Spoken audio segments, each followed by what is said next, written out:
the investigation? Absolutely not.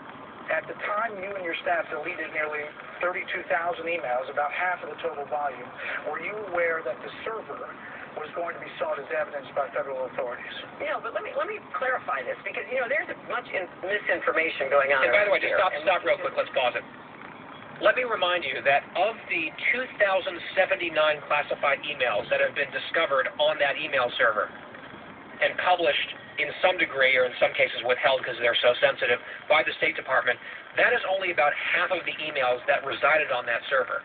She and her team of lawyers went through unilaterally with no supervision and deleted 32,000 emails permanently, although it looks like the FBI might be able to recover a bunch of them. They tried to permanently delete 32,000 emails on the claim that they were all completely unrelated to work, and she gave the example, it's like yoga planning and wedding planning and questions about family dinners and that sort of thing. But we know for a fact, that at least half a dozen of the withheld emails, of course, pertained to her work, because it was discussing things like Libya policy with Sid Blumenthal. There was also an email that was dug up by the Pentagon with David Petraeus. That was obviously work-related. She is not telling the truth about the emails that she deleted and hope will never see the light of day. All of the emails that we now know are classified, that's only half of the story, potentially. And incidentally, the only reason that we know, or a primary reason that we know, I should say, that there were work-related emails in that tranche of deleted material, well, because Sid Blumenthal, her off-the-books, super sketchy advisor who was barred from the State Department by the Obama administration because of his ethical issues, his private email was hacked. And some of those hacked emails leaked, showing his correspondence with Hillary Clinton about State Department business and America's foreign policy.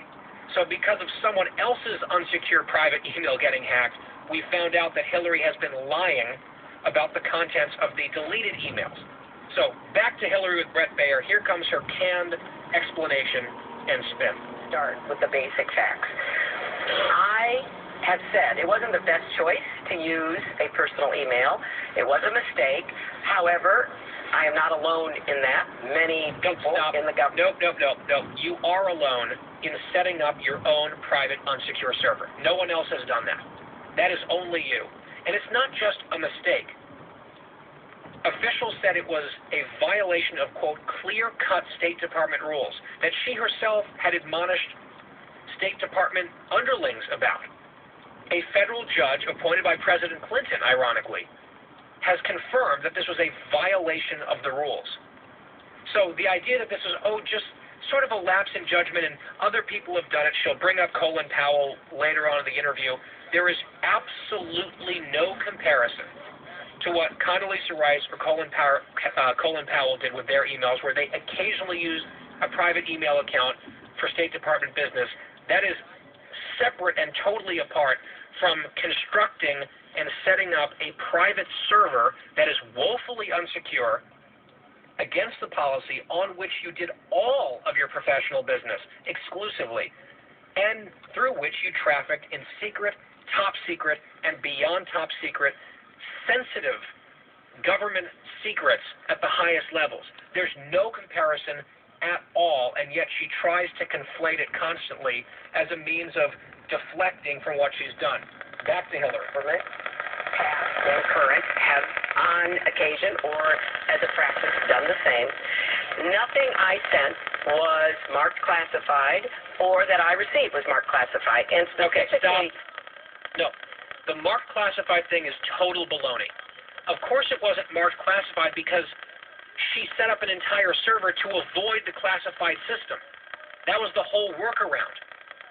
Of course it wasn't marked classified. She was taught, as are all high-level U.S. officials with security clearances, you are to recognize and acknowledge and protect classified information from the moment it shows up in front of you. And she signed a non-disclosure agreement, a binding non-disclosure agreement where she swore to protect all classified information, quote, marked or unmarked. She knows this is a distinction that is absolutely meaningless. It is irrelevant legally, but she keeps saying it because, well, it is parsing. It is Clintonian parsing. It does not change what she did at all.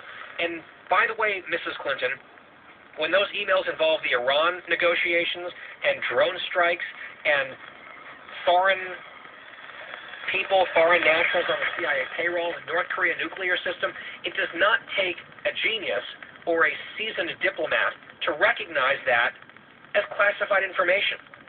The State Department has 24 emails that they are refusing to release, even in redacted form, because they are so sensitive and top secret that it is deemed a national security risk. The marked classified thing is a complete red herring.